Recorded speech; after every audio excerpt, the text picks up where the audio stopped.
the feminine aspect of yourself knows no straight line. It knows no boundary. It knows no limits to its movement, to its dance, to its flow. It knows no corner. It knows no boundary of the cubic nature within you. So in you, space is held by the masculine, which is this extraordinary atomic energy that holds the possibility of the energy to be populated. And then the feminine is that energy that will flow through that space.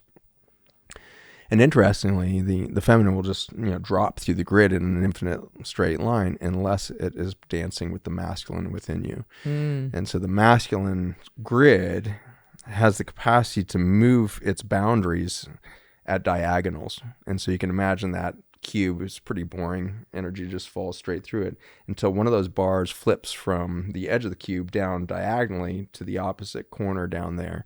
And suddenly you have a redirection of the energy that's flowing through that space.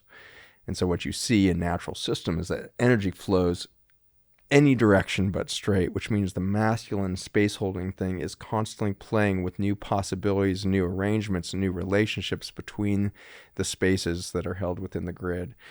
And so the masculine within you has the capacity to participate in creation through its infinite possibilities of relationship with itself. And that's much different than, I was told, in my kind of religious and social programming as a male, you are going to hold space for, a sports team when I'm a kid. You're going to be the pitcher, you're going to do this thing, or and then I found individual sports as a teenager and really was drawn to that. So as a wrestler, and suddenly you're holding space only for your own potential to win the game, right? And it was a much different experience than trying to hold space with a team. But my masculinity at that point, my masculine energy, understood that I was holding space on this mat to achieve the following, end point.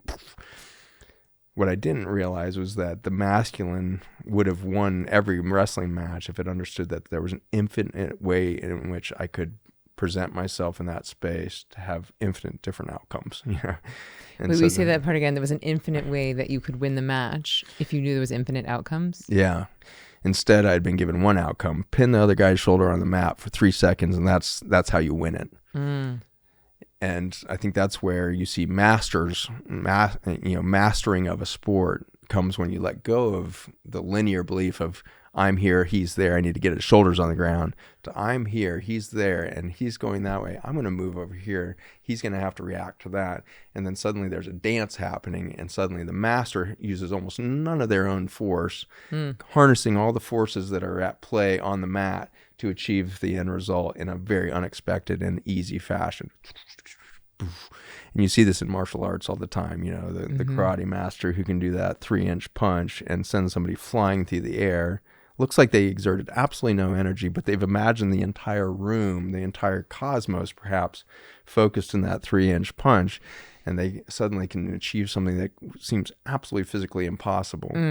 And so that's how we should teach our children ultimately, is set your intent, set that vision, and now accept that you don't have to achieve that, but the universe will achieve that with you. And there's an infinite number of ways the universe can join you in that game to that end of what you're trying to create in your mind's eye, that outcome.